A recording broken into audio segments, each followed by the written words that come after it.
Queria que você abrisse a sua Bíblia no livro do profeta Daniel, capítulo 1. Eu estou usando a Nova Almeida. A Bíblia mais utilizada no Brasil pelos evangélicos é a Almeida atualizada, e recentemente a Sociedade Bíblica do Brasil atualizou a sua linguagem, mantendo o mesmo estilo, a mesma fidelidade aos originais.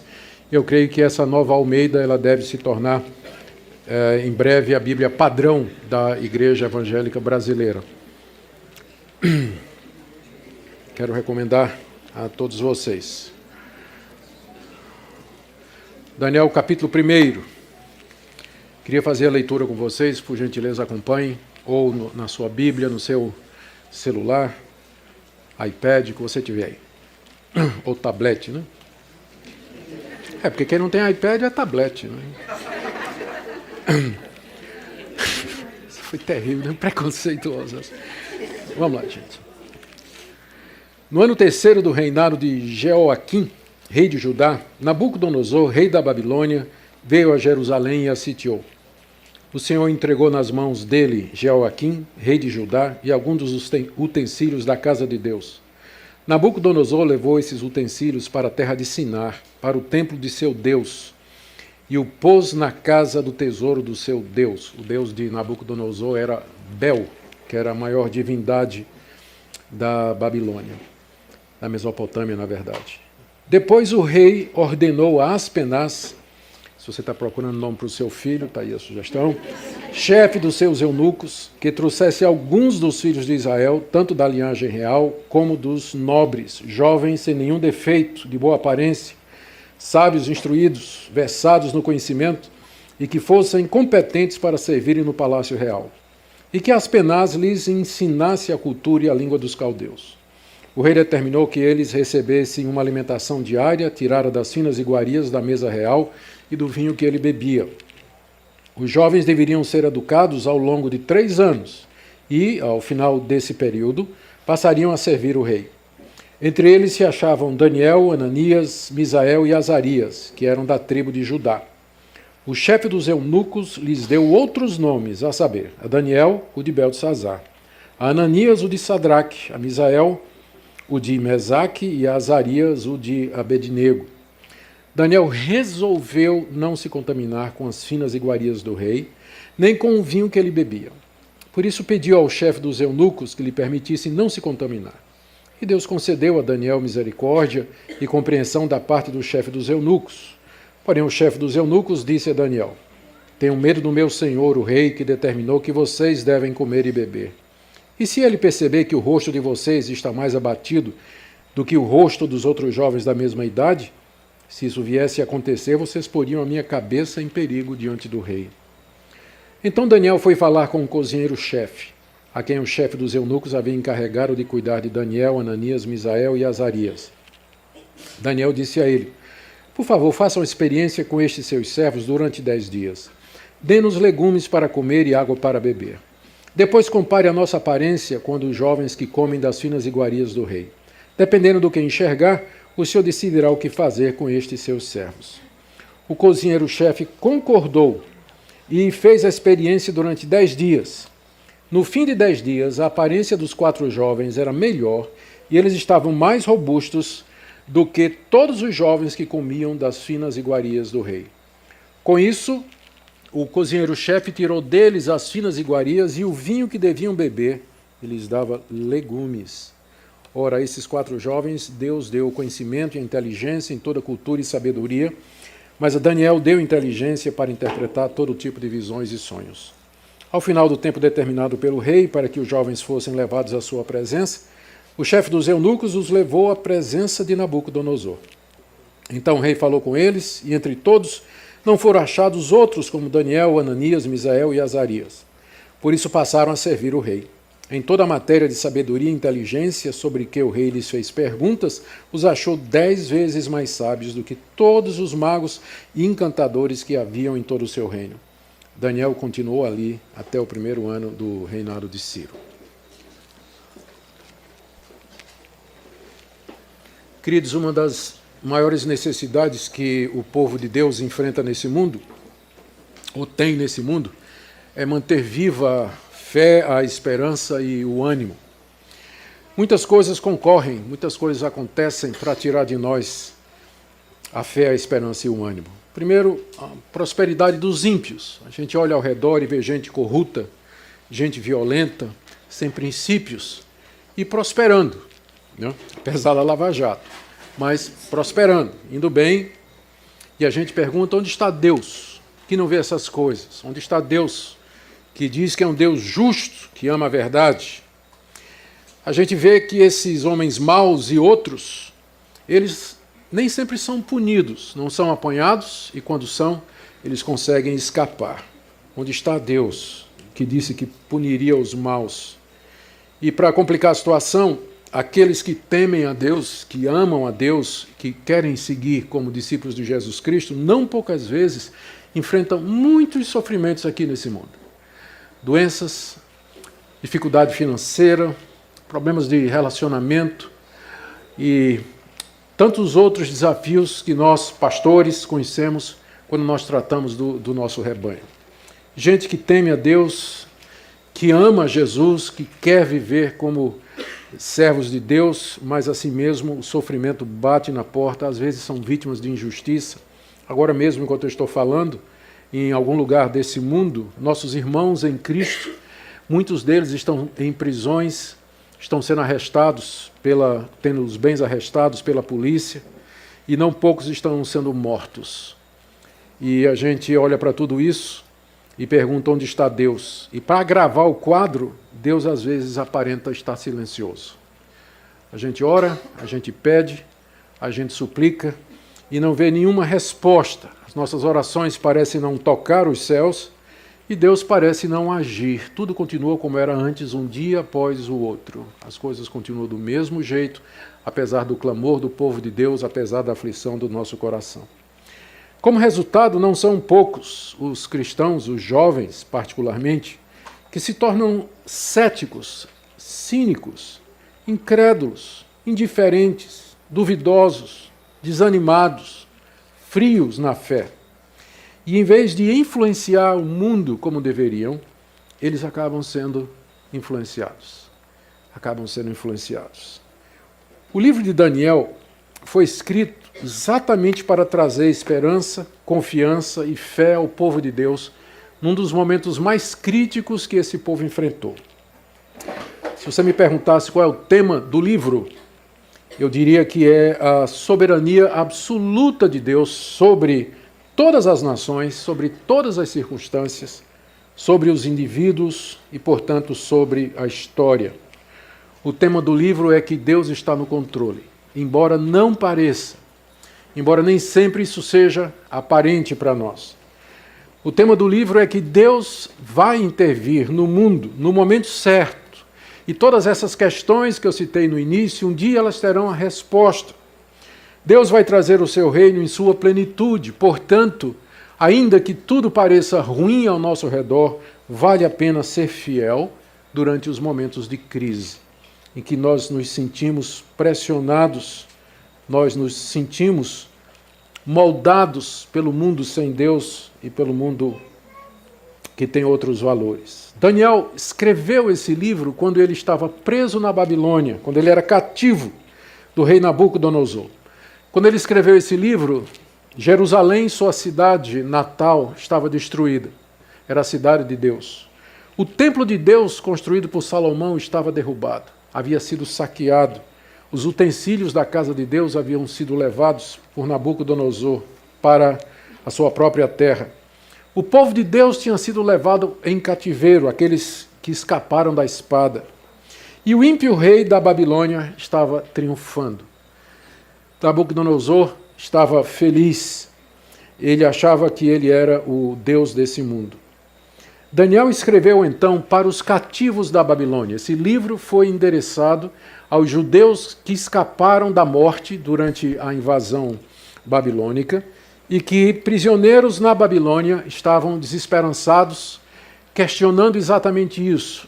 Por que Deus permitiu que isso acontecesse conosco? Por que nós estamos aqui, nós que somos o povo de Deus, nós estamos aqui debaixo do poderio de um rei ímpio, de um rei idólatra, de um rei mau, de um rei perverso? O objetivo de Daniel com esse livro é mostrar que, apesar das circunstâncias, apesar de tudo aquilo, Deus continuava no controle.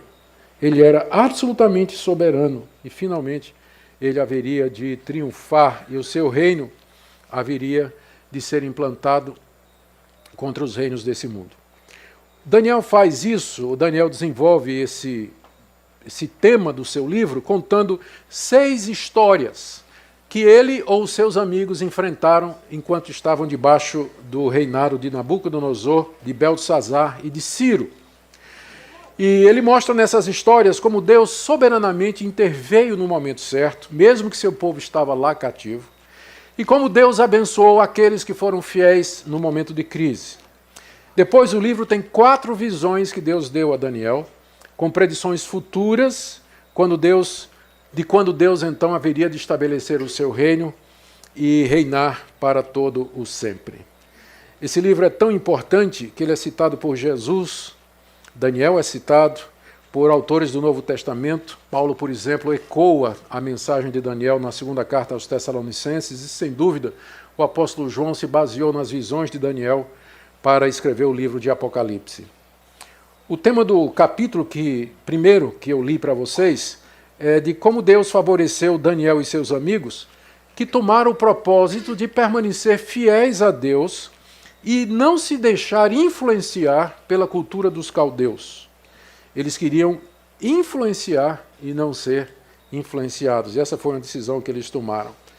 O propósito de Daniel com esse capítulo é encorajar os demais cativos a dizer para eles: resistam à influência do presente mundo, resistam à aculturação, mantenham a fidelidade a Deus, mesmo que o mundo ao redor de vocês está tentando influenciá-los para mudar a identidade de vocês, mudar a compreensão que vocês têm de vocês mesmos, mudar quem vocês são. Vamos primeiro olhar a narrativa, examiná-la mais de perto, e depois eu tenho 3 ou 4 aplicações para fazer para nós. Então a narrativa começa com o relato de como Deus entregou Jerusalém, a sua cidade, aos seus próprios inimigos, versos de 1 a 2. No 3º ano do reinado de Jeoaquim, rei de Judá, Nabucodonosor, rei da Babilônia, veio a Jerusalém e a sitiou. Sitiar significa cercar, estabelecer estado de sítio. E o Senhor entregou nas mãos dele Jeoaquim, rei de Judá, e alguns dos utensílios da casa de Deus. Nabucodonosor levou esses utensílios para a terra de Siná, é outro nome para a Babilônia, para o templo do seu Deus e o pôs na casa do tesouro do seu Deus. Nabucodonosor era o imperador do reino da Babilônia, era o reino que despontava no cenário mundial como sendo a maior potência do momento. Já tinha feito várias conquistas de países mais poderosos do que Israel, e finalmente chegou a vez dos judeus. Antes disso, o reino do norte de Israel já tinha sido tomado pelos assírios. Essa queda aqui é a queda do reino do sul, que ainda subsistia. A razão pela qual, não dito aqui, não é? A razão pela qual Deus entregou a Jerusalém e os seus moradores na mão de Nabucodonosor foi por causa da idolatria do povo de Israel. O povo de Israel havia abandonado a Deus, cultuado os deuses dos povos ao redor. Deus mandou profetas que advertiram, profetas que disseram que o cativeiro haveria de acontecer, mas a nação não se humilhou, e então finalmente Deus, na sua ira e no seu furor, entregou o seu próprio povo ao castigo. Note que, embora a vitória seja de Nabucodonosor, mas Daniel, quando registrou, disse: Deus entregou Jerusalém nas mãos de Nabucodonosor, porque Daniel sabia que quem mandava mesmo era Deus. E Nabucodonosor só conquistou Jerusalém porque Deus entregou nas suas mãos. E aí então, até o próprio templo, né, Deus entregou. Nabucodonosor pegou tudo e levou para a casa do seu Deus. O seu Deus, como eu disse, era Bel. Era o Deus-chefe da Babilônia, era o Deus Sol, Deus da terra e o Deus do fogo. E aparentemente a história, olhada do ponto de vista pagão, mostrava que Bel era maior do que Yahvé, o Deus dos judeus. Em seguida nós temos o relato de como Daniel e seus amigos eles são levados cativos para a Babilônia. Eu queria que você prestasse bem atenção aqui. Está aí do verso 3 até o verso 7. O rei mandou no verso 3, que o Aspenaz, que era o chefe dos eunucos, pegasse alguns jovens que eram da nobreza e também da realeza, de linhagem real. E que esses jovens tinham que ser de boa aparência, bem instruídos, inteligentes, capazes, versados no conhecimento e que fossem competentes para servir no palácio do rei. E que Aspenaz deveria ensinar a ele a cultura e a língua dos caldeus. E aí o rei determina, não é, que eles comam uma determinada dieta, consistia aqui das finas iguarias da mesa real. Aí você imagina, tinha de tudo, caça, não é? Todo tipo de animal, fruta, especiarias, o que você imaginar tinha lá. E também do vinho que o rei bebia. Então, aquela era para ser a dieta desses jovens que deveriam ser tomados dos cativos da Babilônia. Eles deveriam passar 3 anos sendo educados e, finalmente, então, eles poderiam servir diante do rei. Isso fazia parte da estratégia de conquista do Antigo Oriente. Quando você queria acabar com um povo, quando uma nação dominava outra e você queria acabar com aquela nação, com aquela etnia, você fazia essas coisas. Você tomava a nobreza e a realeza, os jovens, e os tornavam eunucos. Eunucos aqui não quer dizer necessariamente castrados, como as pessoas às vezes pensam. Os eunucos que seriam destinados a cuidar do harém do rei, esses invariavelmente eram castrados, porque ninguém bota uma raposa para cuidar de galinheiro, né? Ninguém faz isso. Então, naturalmente, teria que ser castrado. Mas os eunucos faziam muito mais do que simplesmente tomar conta do harém do rei. Eles tinham outras funções na corte, funcionavam como sábios, como consultores, eram líderes do conhecimento, ocupavam posição dentro da administração da realeza e assim por diante. Então, o fato aqui de que esses jovens trazidos de Israel iam se tornar eunucos não quer dizer que todos ou algum seria castrado. A idade provável era entre 12 e 14 anos. Por que é que esse ponto é importante? Porque, embora o jovem judeu ele fosse instruído em casa nas leis do seu povo, na palavra de Deus, era somente aos 12 anos que ele ia oficialmente ao templo ser consagrado e passava a frequentar a sinagoga, onde a lei era lida e explicada. Então, se Daniel tinha aqui 16, 17 anos, ele era profundamente conhecedor da palavra de Deus. Ele conhecia a lei de Moisés, conhecia a história do seu povo e, mais importante de tudo, ele conhecia a palavra dos profetas antes do cativeiro babilônico, como especialmente Jeremias e Isaías. Nós vamos ver que tudo indica que Daniel tinha conhecimento desses profetas também. Muito bem. Em que a estratégia, então? Tomar esses jovens e mudar a identidade deles. Como é que se faz isso? Primeiro você ensina para eles uma outra língua. A língua que se falava em Israel era hebraico. A língua que se falava lá na Babilônia era aramaico. Uma está para outra como o português está para italiano. Então são parecidas, mas quem fala português não vai entender o italiano e vice-versa, embora algumas palavras sejam parecidas.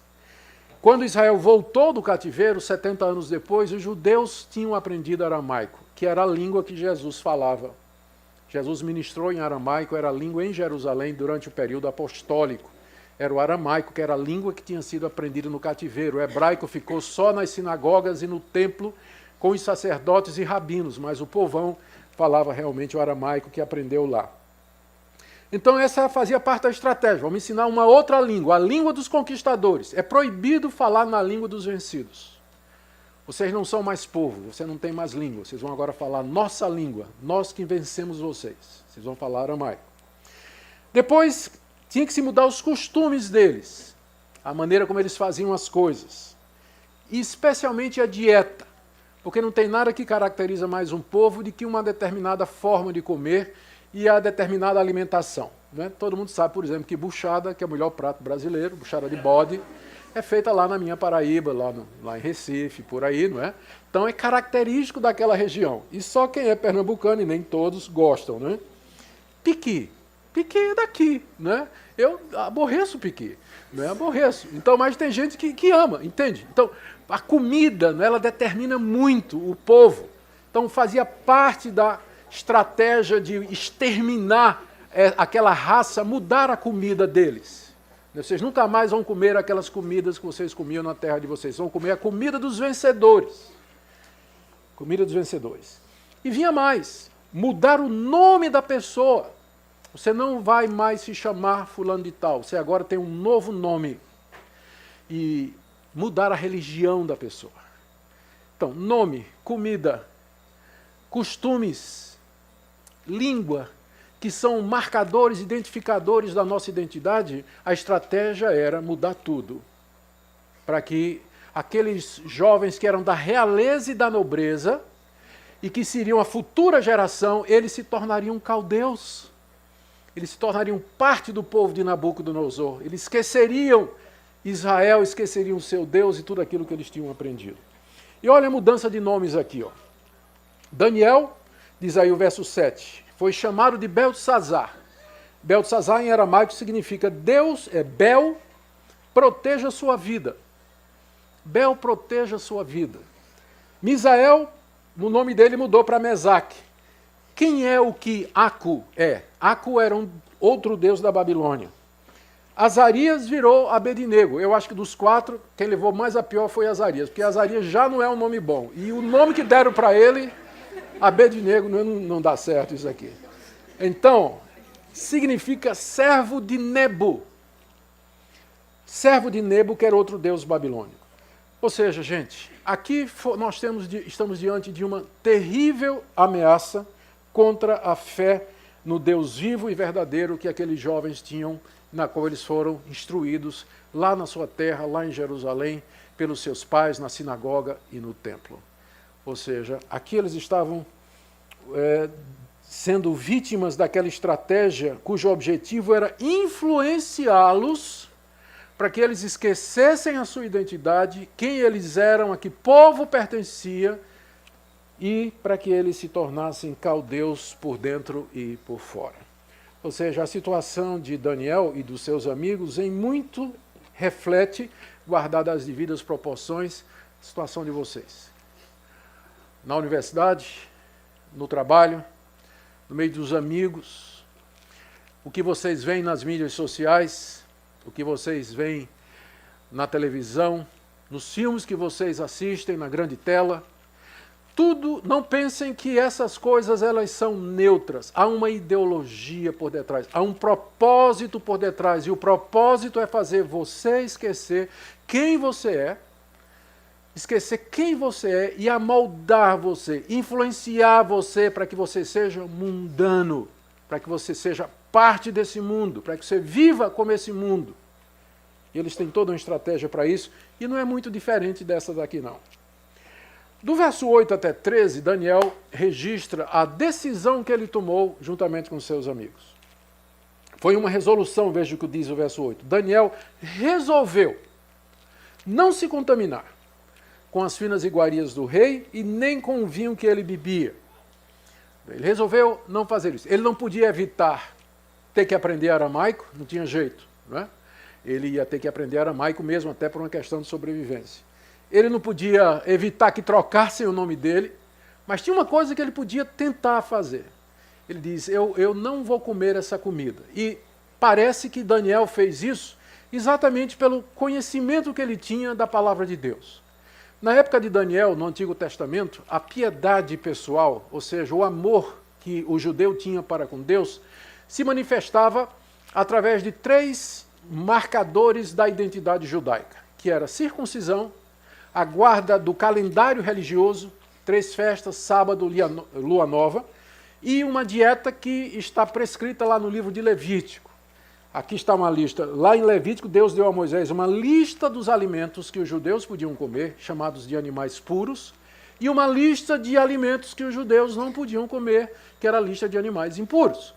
Então, como é que alguém que era crente, temente a Deus, no Antigo Testamento, ele mostrava o seu amor a Deus, seu compromisso com Deus? Era guardando essas 3 coisas, além das demais leis que nós temos na legislação mosaica. Então, quando o rei muda a dieta de Daniel e dos seus amigos e diz que eles têm que comer das iguarias do rei, com certeza entre essas iguarias estava carne de porco, carne de coelho e carne de outras caças que estavam lá na lista de animais proibidos para o judeu piedoso. Então, esse é o ponto aqui da decisão de Daniel. Ele resolve não se contaminar. Não é que a comida era ruim, mas que havia um caráter religioso ali. Algumas daquelas comidas eram proibidas para o judeu na legislação mosaica que Daniel conhecia muito bem. Então ele diz, isso aqui não, pode mudar meu nome, ok, né? Você pode me ensinar uma outra língua, tudo bem, mas isso aqui é uma contradição direta à vontade do meu Deus para mim. Então isso eu não vou fazer. Ele e os seus amigos, então, junto com os outros 3, eles tomam essa decisão de seguir aquilo que Deus havia determinado. Ele resolve não se contaminar. E ele então age, ele faz alguma coisa. Porque uma decisão só tem valor se ela for seguida dos atos que vão levar aquela decisão a um bom termo. É claro que Daniel estava consciente de que Deus é soberano e que Deus está por detrás de todas as coisas. Mas essa convicção não impediu Daniel de agir. E aqui eu aproveito para esclarecer um mal-entendido. Muita gente tem dificuldade em lidar com a soberania de Deus, que Deus está por detrás de tudo, que Deus decreta as coisas e governa o mundo de acordo com sua vontade, porque essas pessoas têm medo de que isso vai tirar a responsabilidade delas e a vontade de agir. Mas aqui você encontra um jovem judeu plenamente convencido que tudo que acontece por determinação de Deus. Ele acabou de dizer que a cidade dele foi derrotada porque Deus entregou, e ao mesmo tempo ele toma uma decisão e vai agir em cima daquela decisão. É claro que nós não estamos falando aqui da teologia da traseira do caminhão, onde geralmente está escrito, faz por ti que eu te ajudarei, não é? Isso é teologia ruim, não é? Tá lá que o pessoal bota na traseira do caminhão.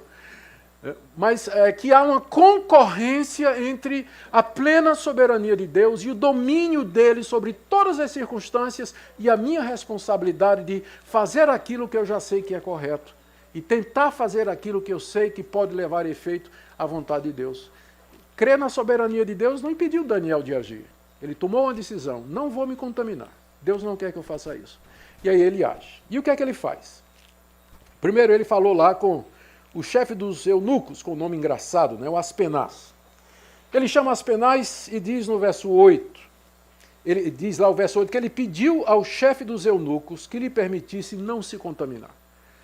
Ele deve ter começado com Aspenaz e dito, Aspenaz, você sabe que na minha religião, no meu país, na minha raça, nós não podemos comer esse tipo de comida que o rei mandou que fosse a nossa alimentação. Eu queria que você entendesse isso, que você nos ajudasse. E diz aí o verso 9, que Deus concedeu a Daniel misericórdia e compreensão da parte dos eunucos. Como eu disse, as duas coisas andam juntinhas. Daniel foi, expôs o caso, fez um pedido e Deus tocou o coração do Aspenaz, não é? E olha a resposta aí do Aspenaz no verso 10. Porém, parece a princípio uma negativa, né? Porém, o chefe dos eunucos, que é Aspenaz, disse a Daniel, Daniel, tenho medo, porque se eu for dar a você o que você quer, né? Se eu for fazer o que você tá pedindo, né? Vai acontecer que vocês vão ficar assim fraquinhos, não é? Vai ficar pálido, o rei vai ver, vai dizer, Aspenaz, vem cá, entre esses jovens aqui, não é? Esses 4 aí, por que eles estão pálidos, né? Por que eles estão abatidos? E aí, a cabeça de Aspenaz já era, né? Aspenaz já era. Então você vai colocar minha cabeça em perigo diante do rei. Estou lendo aqui o verso 10. Mas, embora não esteja, que deveria ter um versículo entre o versículo 10 e o 11, dizendo assim, mas apesar disso, Aspenaz disse, pode ir em frente. Porque foi isso que Aspenaz fez, senão Daniel não tinha feito o passo seguinte, que está no verso 11. Daniel foi falar com o cozinheiro. Né? Aspenaz deve ter dito, ok, eu vou estar correndo um risco, mas está autorizado, pode ir em frente. E então Daniel vai falar com o cozinheiro-chefe, verso 11, que tinha sido encarregado de cuidar deles. Tinha inclusive um maitre, um chefe, que ia preparar toda a comida, né, para Daniel e os seus 3 amigos. E Daniel, se sentindo autorizado, vai falar lá com o chefe, ele está confiante em Deus. E ele diz, no verso 12, ele faz um teste, ele pede uma chance ao chefe dos cozinheiros. E nós conhecemos a história. Ele diz, durante 10 dias, você dá para a gente legumes e água. Legumes e água. E depois de 10 dias você examina a gente e compara com os nossos colegas que vão comer das coisas que o rei mandou que comessem. Porque de todos aqueles jovens que foram levados cativos, apenas esses 4, aparentemente, resolveram não se contaminar. Preferiram influenciar em vez de serem influenciados. Né? Então ele diz, Daniel diz, olha, faz uma comparação entre nós e os demais jovens que você trouxe lá de Jerusalém. E dependendo do que você enxergar depois disso, você faz conosco o que você quiser. E então Aspenaz concordou, o chefe dos cozinheiros concordou, e então o relato do verso 14 até o verso 21 é de como Deus abençoou e protegeu aqueles jovens que decidiram que o certo era influenciar e não ser influenciado, não serem esmagados pela cultura ao redor deles. Rapidamente então, nós já vimos como Deus estava abençoando a decisão de Daniel. No verso 9, nós já vimos como Deus inclinou o coração de Aspenaz. No verso 14, ele inclina o coração do cozinheiro-chefe. E aqui, no verso 15 a 16, nós lemos de como Deus abençoou Daniel no seu propósito. No verso 14, o cozinheiro-chefe concordou, fez a experiência durante 10 dias, e no final de 10 dias, a aparência dos 4 jovens era melhor, e eles estavam mais robustos do que todos os jovens que comiam das finas iguarias do rei.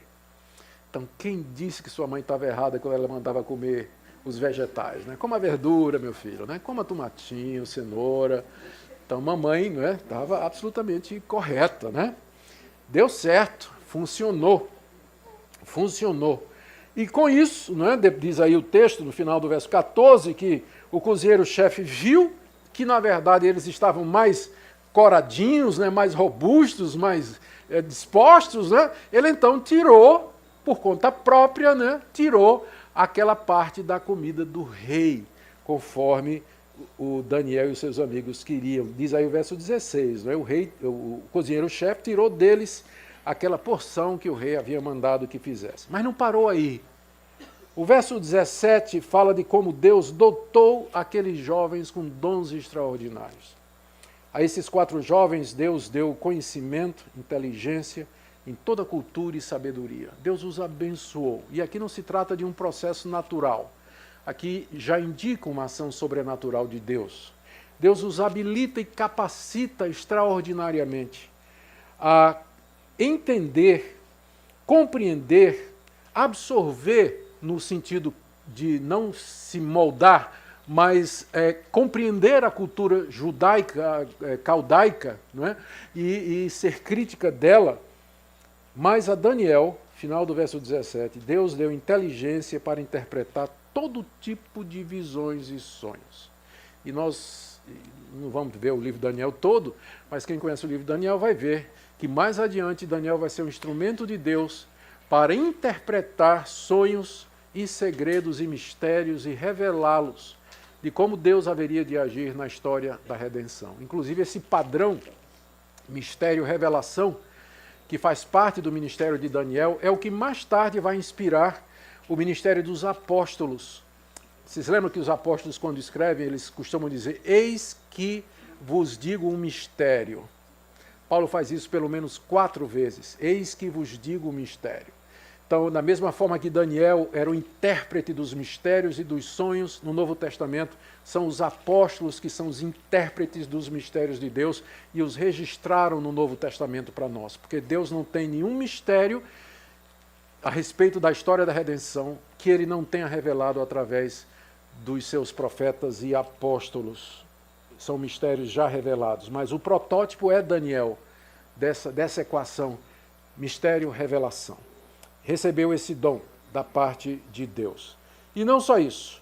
Diz aí do verso 18 a 19 que Deus fez com que eles se sobressaíssem aos demais jovens. Isso, decisão do rei, verso 18, eles comparecem à presença de Nabucodonosor, o rei fala com eles, conversa com eles, entrevista, faz todo tipo de pergunta, e não achou entre os outros jovens judeus ninguém como Daniel, Ananias, Misael e Azarias. Só um detalhe, você note que embora os nomes tenham sido mudados, né? Daniel insiste em manter o nome deles, né?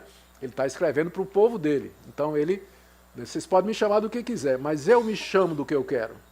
Eu sei o meu nome e a minha identidade. Vocês podem me chamar do que vocês quiserem. Vê como ele mantém ainda aqui os nomes hebraicos. E aí então o rei escolheu aqueles 4 jovens e disse, vocês agora vão servir como eunucos diante de mim. E não teve ninguém mais sábio do que todos eles, diz aí o verso 20.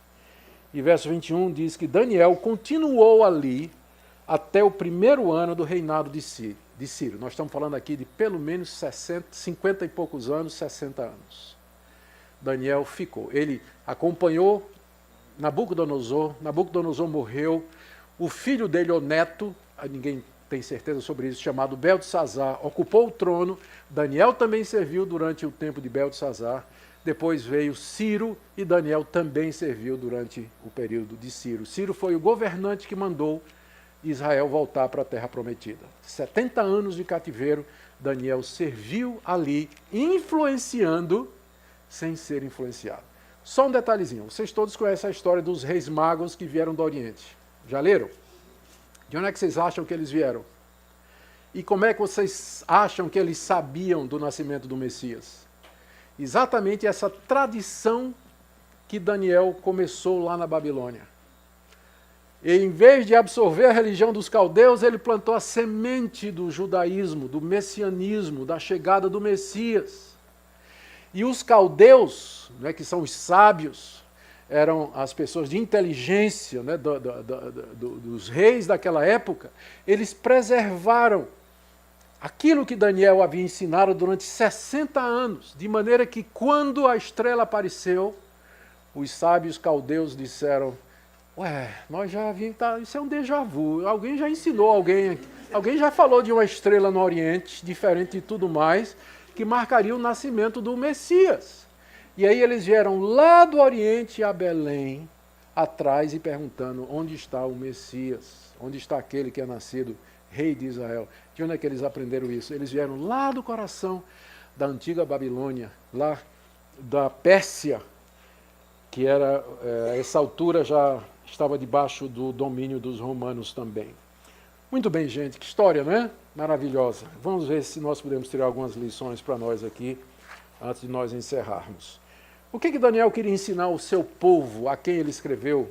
E, portanto, também a pergunta é, o que é que Deus deseja nos ensinar através de Daniel, a quem ele inspirou para escrever essa história? Primeiro, que Deus está no controle de todas as circunstâncias. Ele controla a história, controla os seus eventos, mesmo quando tudo parece perdido, Deus está dirigindo a história de acordo com o plano que ele estabeleceu. Se você não crer nisso, você sempre será influenciado. Você nunca vai influenciar. Porque para você tomar uma posição para não ser influenciado, você precisa ter uma base, você precisa ter um fundamento. E esse fundamento é Deus e suas promessas. É Deus e quem Ele é. Porque se você não tiver firme esse fundamento, você vai ser levado com a multidão. Você vai ser arrastado pela pressão dos caldeus sobre você. Você vai perder sua identidade, você vai perder seu nome, você vai perder a sua religião, você vai perder os seus costumes, você vai perder tudo isso. Você vai se tornar uma outra pessoa. Deus guia as circunstâncias, sim. E Ele favorece aqueles que resolvem não ser influenciados e influenciar. Ele inclina os corações até dos inimigos, de Aspenaz, do cozinheiro-chefe e certamente de Nabucodonosor também, para que pudesse aceitar aqueles 4 jovens na própria corte. Deus está no controle, Ele age miraculosamente. Ele pode fazer isso de maneira não sobrenatural, porque às vezes as pessoas dizem assim, se não tiver sobrenatural, Deus não está lá. Que conversa! Veja como Deus está por detrás aqui, Ele está tecendo essa história, usando o sistema de causa e efeito. Foi lá, pediu, recebeu, bateu, a porta abriu. Então Deus não age só no sobrenatural, Ele age no dia a dia, no cotidiano, nas decisões que você toma, em respostas às orações que não parece ser coisa sobrenatural. Mas também é Ele que faz legumes funcionarem. Né? Tem algo miraculoso aqui, 10 anos de legume e água, não dava para fazer esse resultado não. É humanamente impossível, né? Então ele age, né, inclinando os corações e fazendo esse tipo de coisa. Então, se você não crer nisso, que Deus é soberano, então dificilmente você vai ser alguém que influencia, mas você vai ser um influenciado. Segunda coisa que eu entendo que Daniel quer ensinar aqui aos seus patrícios que estavam lá na Babilônia, escravos, né, submissos, é que Deus recompensa aqueles que permanecem fiéis a Ele, mesmo em meio a esse mundo mau, aqueles que não se deixaram influenciar. Muitos amigos de Daniel se deixaram vencer e se amoldar pela religião dos caldeus. Eles sacrificaram os seus valores, a sua crença em Deus, mas Daniel ficou firme juntamente com seus amigos e ele foi recompensado. Queridos, é triste ver muitos jovens cristãos se deixarem vencer pelo mundo e serem influenciados. Eles, inclusive, nem veem qual o problema. Comem a comida do mundo, bebem a bebida do mundo, desfrutam os prazeres do mundo, servem aos seus deuses e aprendem os valores mundanos. Isso é muito comum na igreja. Sexo antes do casamento. Isso nunca foi valor cristão. Mas isso é valor do mundo. E parece tão normal para tanta gente dentro da igreja. Levar a namorada para um motel, para um apartamento ou para o banco de trás do carro. Como se fosse a coisa mais comum. Isso os ímpios fazem o tempo todo. E eles ficam fazendo pressão. Eles querem mudar até o seu gênero. Ideologia de gênero. Querem até mudar seu gênero. Está dizendo assim, você pode ser outra coisa se você quiser, você não é homem, você não é mulher, você pode ser o que você escolher. A última vez que eu li, tinha 16 combinações possíveis. Né? Do que é que você pode escolher e ser. Eles querem mudar até o seu gênero. Não é só o seu nome e a sua religião, não, mas a sua identidade, aquilo que faz você ser o que você é. E essa doutrinação está na universidade, está nas escolas, está na mídia, está nos filmes. Cada vez mais. Você vai assistir A Forma da Água, né, aquele filme aí premiado e tudo mais, e não percebe que é uma defesa do bestialismo, defesa de amor entre espécies. Está lá, e você absorve aquilo, gosta daquilo, às vezes nem percebe, né, o que é que está acontecendo por detrás. Toda essa doutrinação, eles querem mudar você, quem você é, o seu Deus, a sua fé, o seu nome, e até aquilo que é mais fundamental da personalidade, o seu sexo. Eles querem mudar isso. E é triste ver, às vezes, os jovens caminhando nessa direção. Dentro da igreja eles não percebem isso. O livro de Daniel, esse capítulo, nos mostra que é possível você dizer não. Por isso que eu disse, se você crê que Deus está no controle e que Ele é Senhor, você pode dizer não. Você pode resolver que você não vai se contaminar. E Deus vai lhe dar graça. Ele vai abrir portas para você. Ele vai abençoar você. Claro, você vai ter oposição. Claro que vai. Mas Deus vai cumprir em você o propósito dele. Você vai ser testemunha dele lá no coração da Babilônia, como Daniel foi até o reinado de Ciro. Até o fim ele foi. Graças a essa decisão. E a última coisa que eu queria trazer para vocês aqui, eu não posso dizer que essa era uma coisa que Daniel tinha como objetivo, porque não está explícito, mas eu fico me perguntando o que é que levou Daniel a ter tamanha confiança, tamanha determinação, quando tudo parecia perdido. E aí eu me lembrei exatamente isso. Daniel devia ter uns 17, 18 anos de idade, talvez, e Daniel conhecia as Escrituras. E certamente ele conhecia as palavras do profeta Jeremias que foram ditas antes do cativeiro. Lá em Jeremias 25, no verso 11, Jeremias disse, o tempo de cativeiro será 70 anos. E Daniel cria nisso, Daniel sabia disso. E no fundo do seu coração, eu imagino, ele dizia, isso aqui só vai durar 70 anos, eu só tenho que ficar firme até o fim. Porque Deus vai triunfar, Ele vai trazer a libertação e a vitória para o seu povo. Ele creu na Escritura, e esse é meu ponto. A pergunta é, você vai resistir à influência do mundo com base em quê? Não é uma decisão sua, tipo assim, você reunir toda a sua força de vontade e dizer assim, eu vou, né? Eu sou raçudo, eu vou mesmo, que você não vai conseguir. Mas tem uma base maior do que a sua força de vontade. Tem uma força maior uma base maior do que sua força de vontade, que é a Escritura, é a palavra de Deus, a promessa de Deus. Daniel conhecia a palavra dos profetas, ele conhecia a palavra de Moisés, por isso ele tomou essa decisão, e eu creio que é aqui que ele se firmou. Deus prometeu que isso vai ter um fim. Ele prometeu que finalmente ele vai ser vitorioso, e eu vou permanecer, eu vou ficar firme, porque eu quero ver a vitória de Deus, e com a vitória dele, a minha também. Que você nessa noite faça uma revisão da sua vida. Você se examine à luz da palavra de Deus. Se você de fato vai ser uma influência no meio desse mundo perdido, no meio dos caldeus que nos cercam, ou se você vai deixar que eles mudem quem você é e transformem você num deles. Que Deus nos dê graça. Queridos, eu oro por vocês, meu coração se aperta por vocês, e eu me alegro também pelos muitos de vocês que, como Daniel, disseram: é aqui que eu fico. Meus pés estão firmes na rocha, na promessa de Deus. Que Deus os fortaleça. Amém? Vamos orar.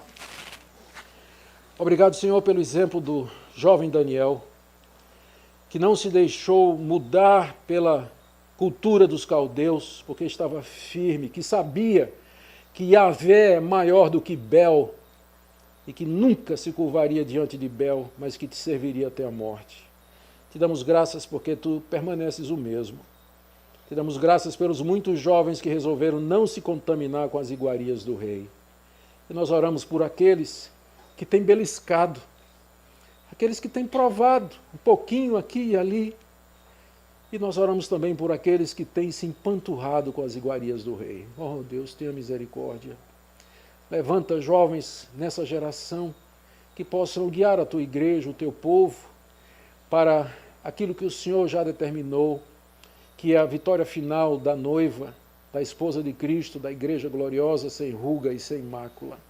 Abençoa, Senhor, esse tempo que nós teremos juntos aqui, que seja um tempo de refrigério e de mudança. É o que eu peço em nome de Jesus. Amém.